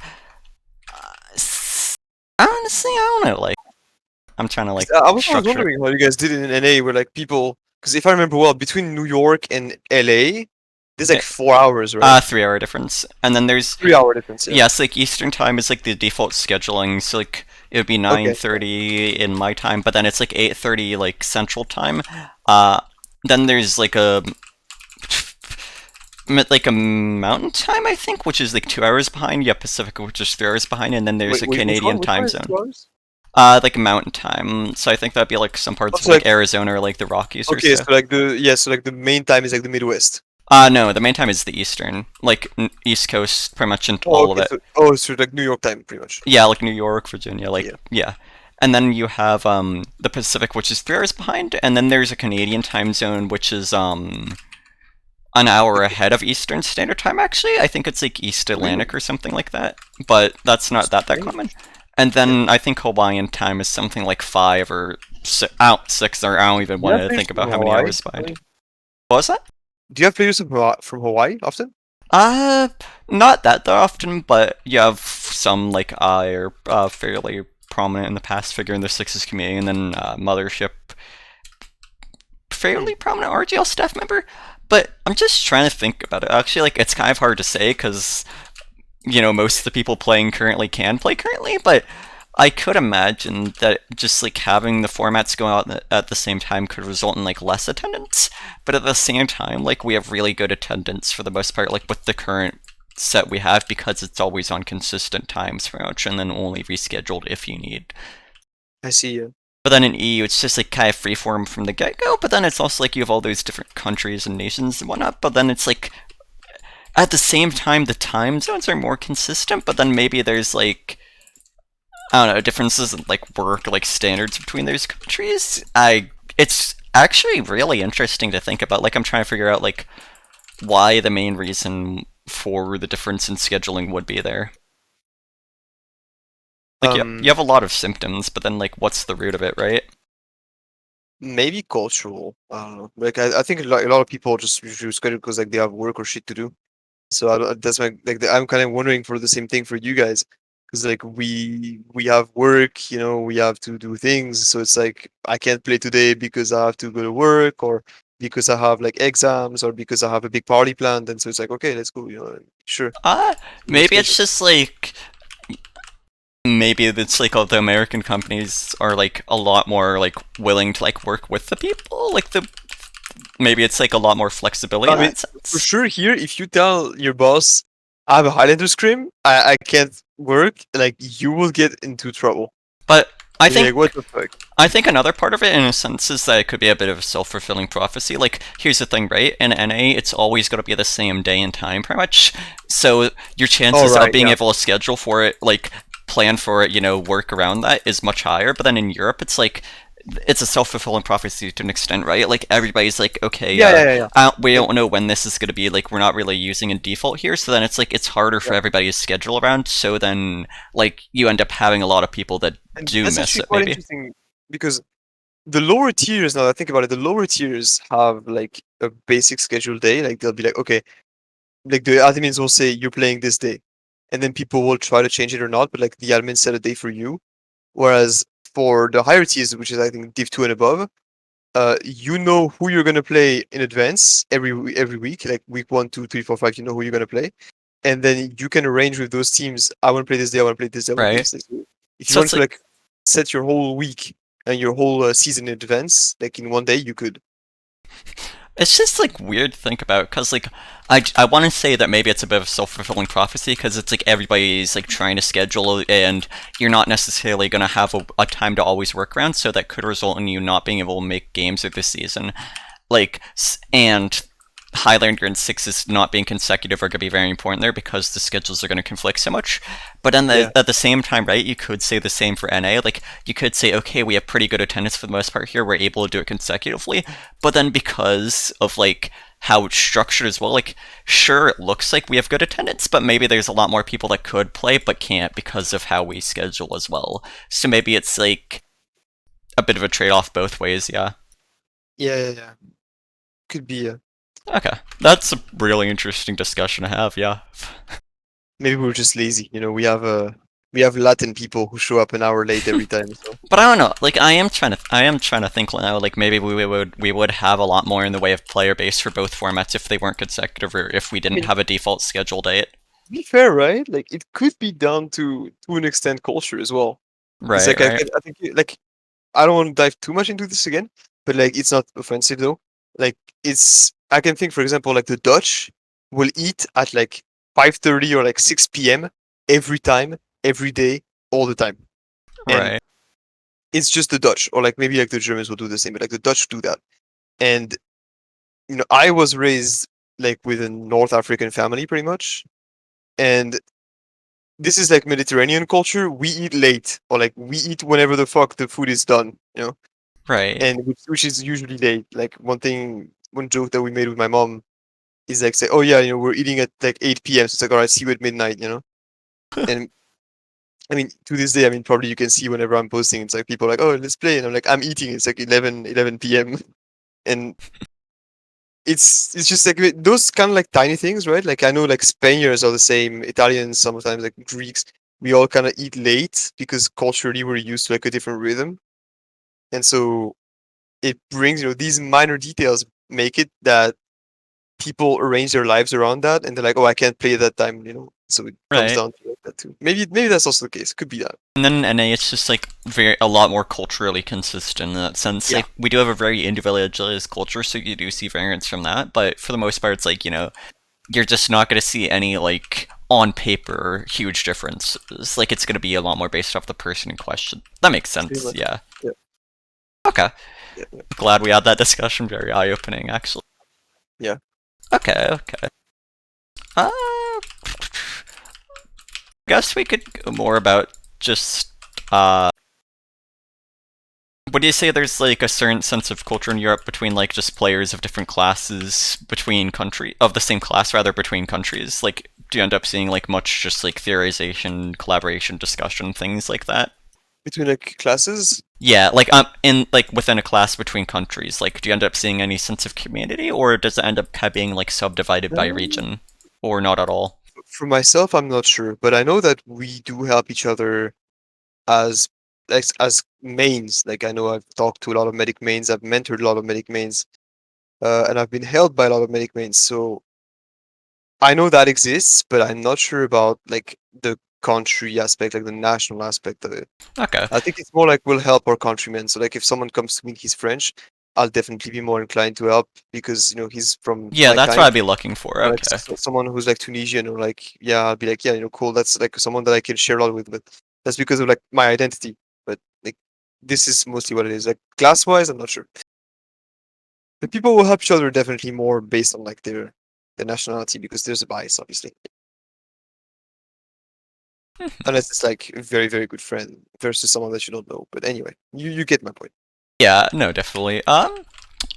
Honestly, my brain has been a bit fried by just the previous discussion we had. But is there anything you want to talk about, like medic wise? I know that's one of the things that you kind of like wanted to approach me about initially, but Uh, Sure.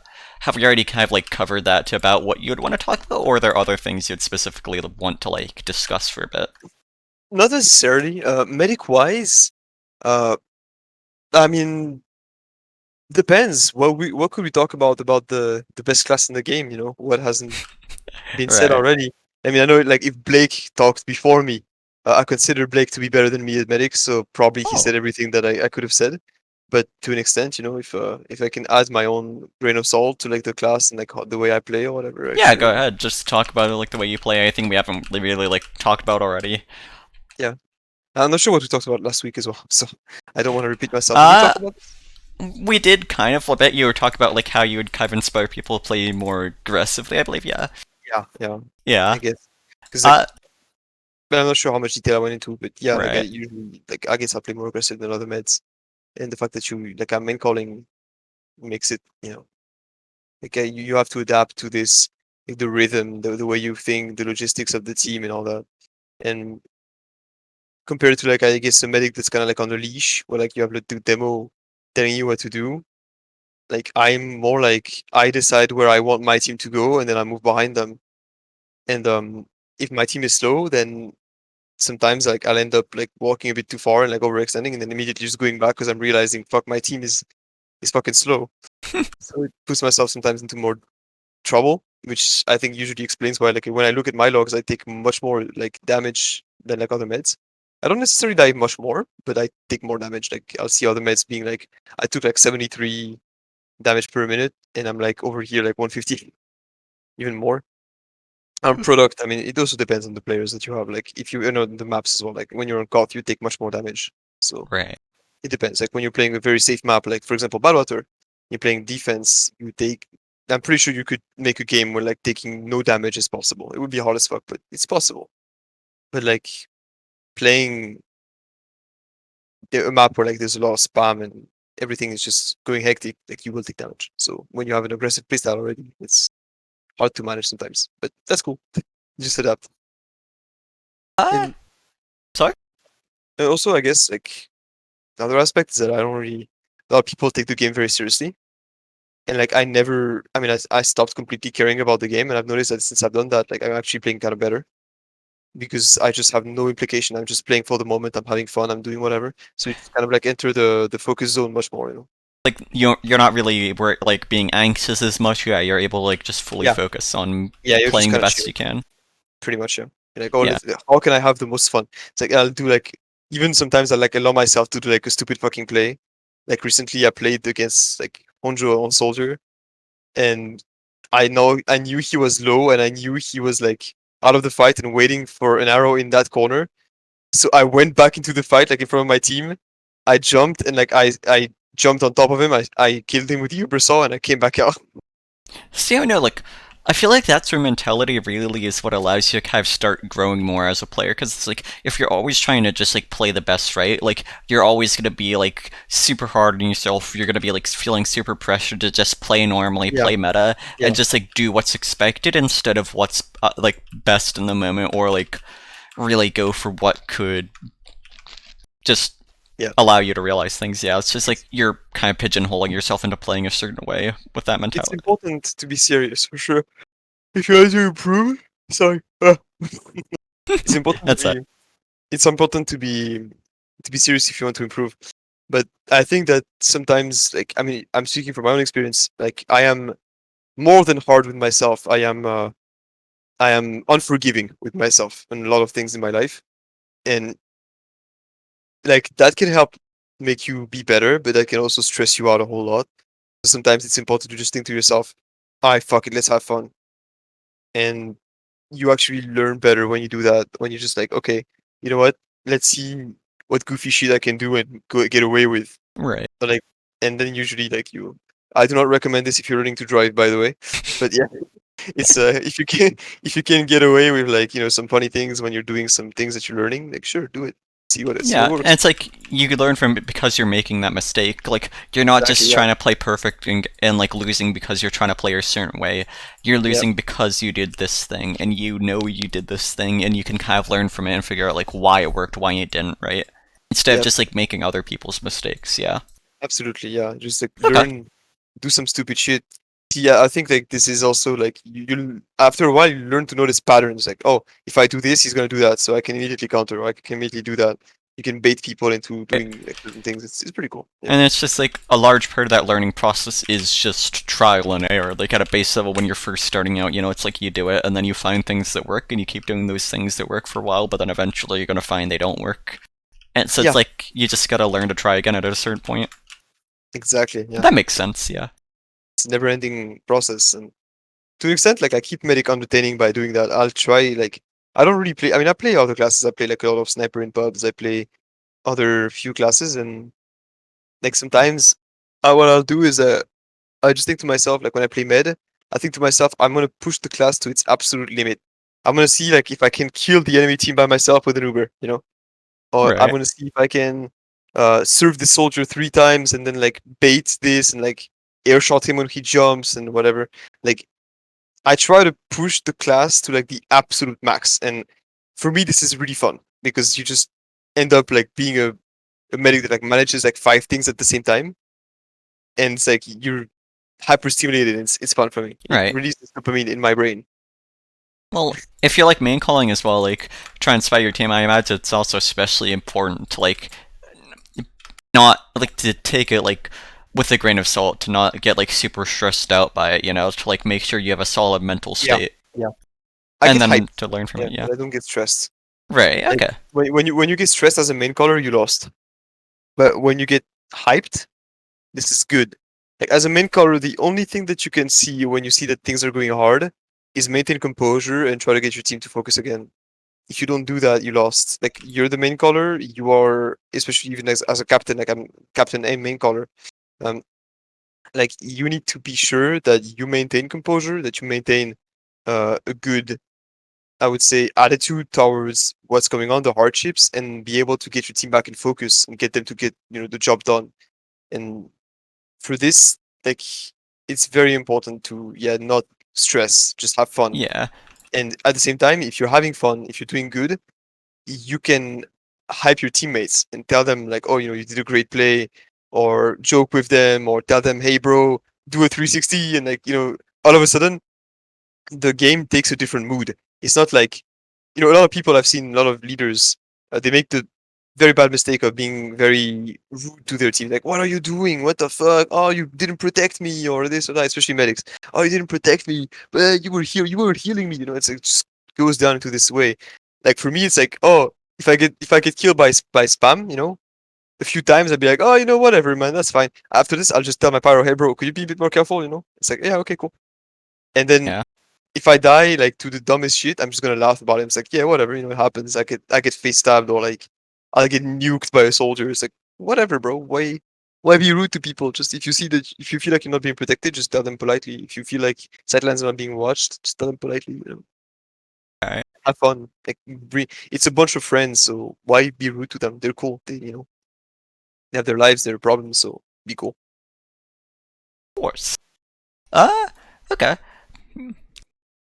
Yeah, you gotta make sure you have like a certain center of stability if you're the center of the team for sure. Yep. Uh so do you end up seeing like much in the way of like mentorship in Europe? I know There's in a lot of and mentoring. what was that? Yeah. There's a lot of mentoring, yeah, in Hmm. Europe. People mentor each other a lot. I've mentored a bunch of medics. Uh, I've not been mentored myself. I used to when I used to main spy. Ha, terrible times. But I was not. I mean, I was not mentored into medic, and I've mentored medics a lot. And I mean, obviously, I've drawn inspirations from a lot of medics, but I have not like been mentored by anybody actively. But I know it's very common for people to mentor each other, including uh, regions wide, like people will be mentored by someone from another country. It's very common. As long as people speak English, it's doable. Or within countries, of course. Yeah. right. Uh, okay. Do you end up seeing it in like being in like a very centralized sort of way? Like, do people end up like going to like a Discord for it, or is it more of just like on a personal level? I think it's personal. I know there's advertisement for it in ETF2 Discord. Like there's a section like mentoring. I've left it like a long time ago, so I don't know if it's still here, but I'm assuming it is because I've been contacted recently by someone who said you still like mentoring. Like I saw the post Right. on TF2. So unfortunately, I'm not. But yeah, like I know it's here and people use it. And also, there's like, I mean, right now, if you open ETF2 forum activity, the first few posts are looking for 6S personal mentor for low, 6S medic mentor, looking for pocket scout men color mentor. Like, it's just people are asking for mentoring. People very much rely on that to learn. Yeah. Right. And there's a lot of very good mentors as well. There's people that are, I'd say, known mentors. I was one of those people. I stopped mentoring, so people don't ask me that much. But I can think of a Buck824 who was like very known to just mentor people. There was also, I mean, Emil mentored a lot of baby teams. We make fun of him about that. um, yeah, Emil and like a few people that are just very useful and always mentoring people. Yeah. It's a common thing in Europe. I don't know if it's the same in NA, but it is here. Right. Uh, But, yeah. Anything Okay, bro. else you want to talk about?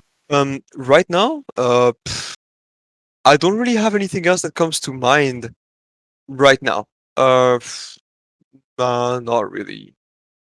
Thing is, like, it's kind of weird because like I'm trying to remember what I said last week and to not repeat myself. Feel free to cut like if we're just talking about the same topic twice, bro. I don't It's not believe we good. really are. And I feel I'm pretty sure we've covered. Like, yeah, I think. Hmm. See, I'd be interested in like trying to talk about something like medic more, but I feel like it's just like I feel like that's when we get to the point where we're kind of talking about stuff we've already talked about. Yeah, pretty much. I think medic at this point is yeah. I mean, I think nah. This is like we've just pretty much talked about everything with medic. So Yeah, yeah, we've talked about. I feel like we've talked about a bit of everything in general, but yeah. pretty Anything much. else? Mm, no, maybe shoutouts if you're gonna end it here. I Sure. guess. Shoutouts, yeah. Okay. So, I mean, first of all, like, thank you for having me on the show. So that's pretty cool. The interview was really nice. I tried to keep it up as much as I could. I tried not to repeat myself and not get into shitty topics too much, but it happened. So sorry about that.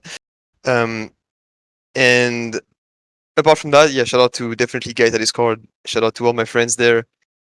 Shout out to Honjo, T Bordon, Boy, the original Gaeta players, Joe Her, Wolfie, however we call him. Swipes. Shout out to Balin, Belka, Supra, Manus, Solo, all of the people in Gaeta. Shout out to all the people that recognize me.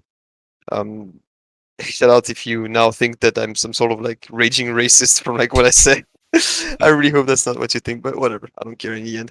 So yeah, shout out to everybody. Shout out to everybody that recognized me, that knows me, that is watching this. Uh, and yeah, hopefully the series became a bit more interesting now that I said what I had to say. Oh yeah, for sure. I believe I will end the recording there then. No problem.